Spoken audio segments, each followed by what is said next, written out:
Okaeri! Welcome back to my channel, May Between the Pages. My name is Taylor, and today we're going to be doing the fourth installment in my Japanese folklore and yokai series.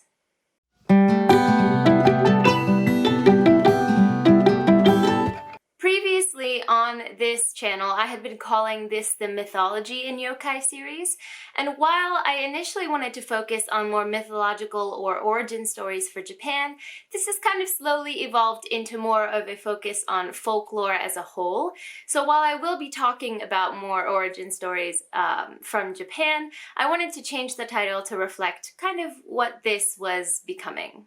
Now today, we're actually going to be doing a yokai installment in this series, and we're going to be talking about kitsune.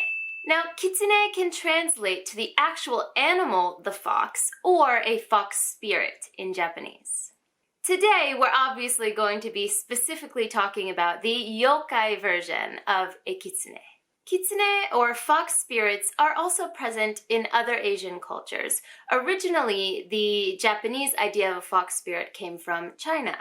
In China, these spirits can be called hulijing or juehe. I don't speak Chinese, so I hope that pronunciation wasn't too butchered.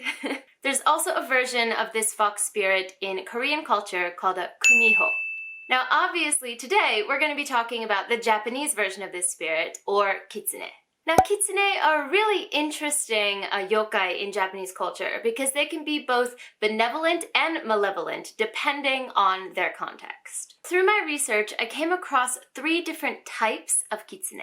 The 2 types that you'll see most often represented in pop culture is the Nogitsune or the Youko. A Nogitsune is a wild fox spirit, so a spirit that lives on its own in the wild and acts according to its own desires and its own wants. A Youko has a much more negative connotation, and they are pretty much borderline evil. And they almost always have some nefarious means or desire when they interact with humans. The 3rd type is called a Myoubu, and this is a very benevolent fox spirit that's associated with the deity Inari in Japan. What I'll do is I'll start by talking about Myoubu, since you'll see them less often represented in pop culture, and then I'll move on to the Nogitsune or Youko.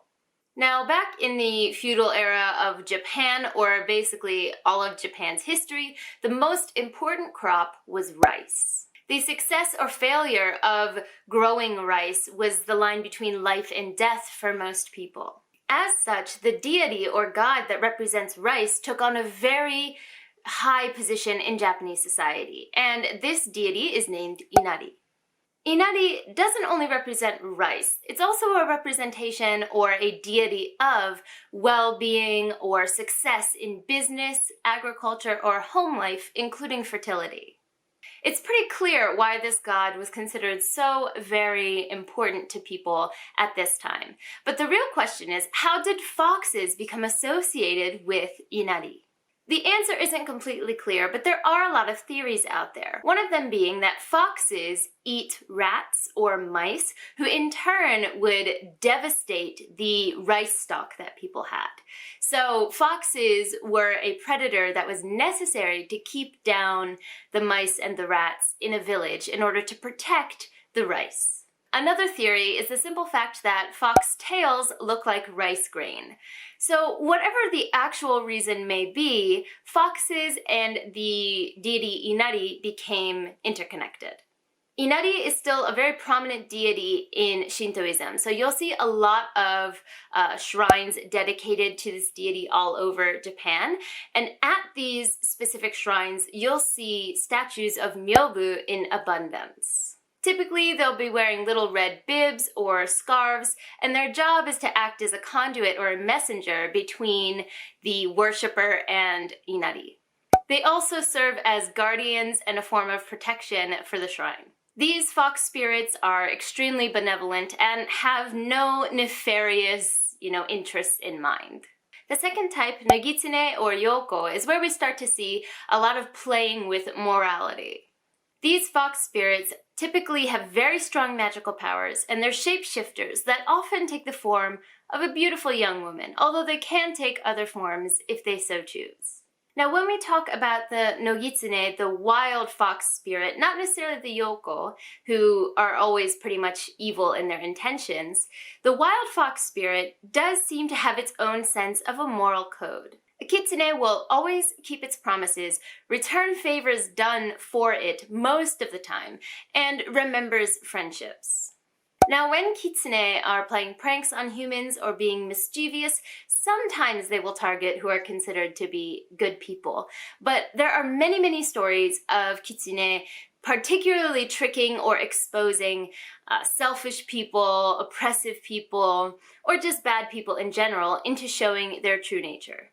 There are even stories of kitsune being really good wives for an extended period of time.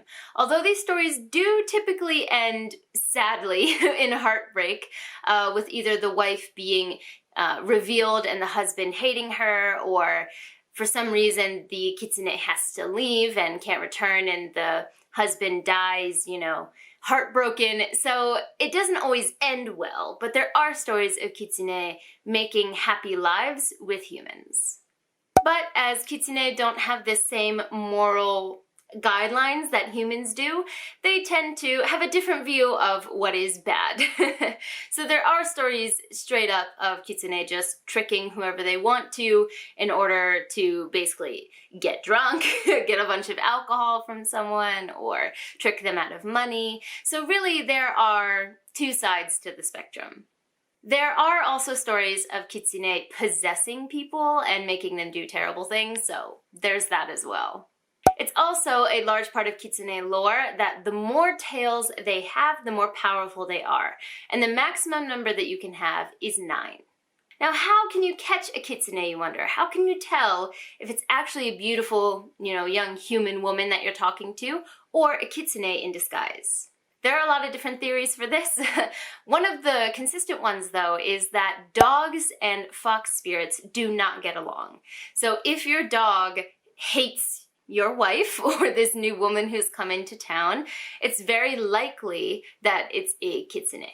In some of the stories where the kitsune has become a wife, a dog has been the one to chase her away and kind of end that life. So take from that what you will.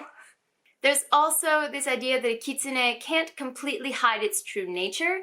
So if one becomes drunk or scared or, too comfortable, too relaxed, or is put in a situation of stress, their tail or their ears may pop out and reveal that it's a kitsune. I also saw that you can learn the true nature by looking closely at a shadow, and those fox attributes may pop out and reveal themselves in the shadow of the fox spirit. Because this yokai spreads completely across the moral spectrum, there are tons of stories that include them, both modern and old. The old story that I mentioned earlier in this video is from 1200 years ago, and it's called Tamamo no Mae from the Otogizoshi. The Otogizoshi is a collection of stories from about 1200 years ago, and this particular story tells about a kitsune who disguised themselves as a courtesan for the then emperor.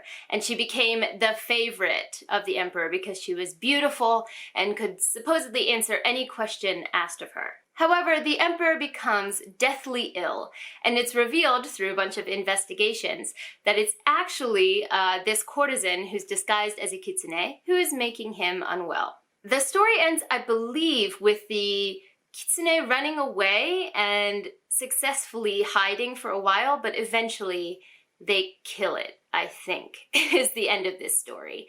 So it doesn't end well for the fox spirit, but this is an example of a mostly negative view of a kitsune. So maybe you could call this one a Youko. However, if you want to come into more modern times, there are tons of examples of kitsune being represented in shows, movies, pop culture in a more lighthearted or friendly way. The first example of this that popped into my head was Inuyasha. There's actually 2 kitsune in like the main cast of this TV show. The first one being Shippo. Shippo is like a very cute, childlike character, and he does a lot of shape-shifting, so that aspect of, you know, the kitsune's nature is really prevalent with him. Although you don't see him being too nefarious or trickster-y. He's pretty much a good spirit. There's also Kirara in this show, who is kind of an animal companion for one of the other main characters. You might notice as well that Kirara has 2 tails while Shippo has 1, and that does translate to their perceived power in the show. Another example where the number of tails come into play would be actually Pokemon. If you remember from the original 150, if you're from my generation, this is probably the one Pokemon generation that you know well. There is a Pokemon called Vulpix, and Vulpix has, I think, 7 tails. And then when Vulpix evolves into 9 tails, well, there it is in the name, 9 tails gets 9 tails. A few other examples, although I haven't seen these shows myself, would be Naruto or Yu Yu Hakusho with the character Kurama. Both of these contain kitsune characters. I know that there was also a book, The Wicked Fox, I think, and that was a kumiho, so a Korean version of the kitsune, but that was a really, really popular YA fantasy, I think about 2 years ago, and I haven't read it myself, but I know a lot of people who seem to really like it. Or was it The Shadow of the Fox? Was that a kitsune?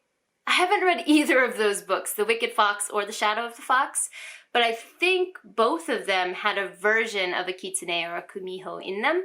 If you've read them, let me know in the comments down below which one it was.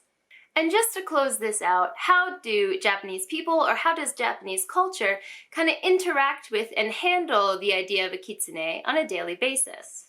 Now for the Myoubu, who you'll see at the Inari Shinto shrines around Japan, what most people do is actually leave inari zushi for the fox spirits. Inari zushi is this sweet vinegar rice that's wrapped in a tofu skin. It's absolutely delicious, and I don't blame fox spirits for supposedly loving it.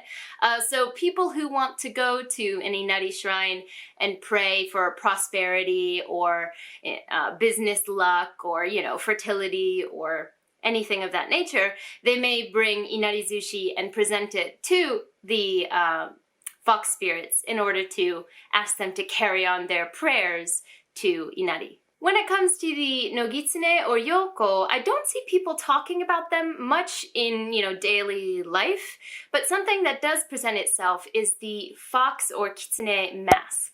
Masks in Japan have a very long history of being connected to plays or dances or performative art, but people do also use them on a more daily basis when it comes to festivals. If you go to a summer festival or a fall festival or really any festival in Japan, there will always be a stand full of masks that you can buy and wear just for fun.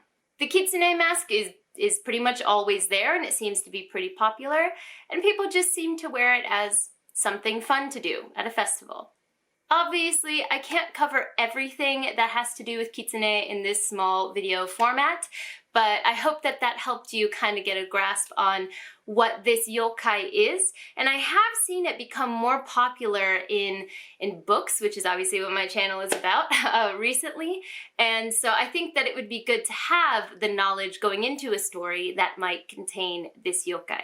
Let me know in the comments down below if you know any other characters or stories that contain kitsune, or if you've had a personal experience with a kitsune in your life.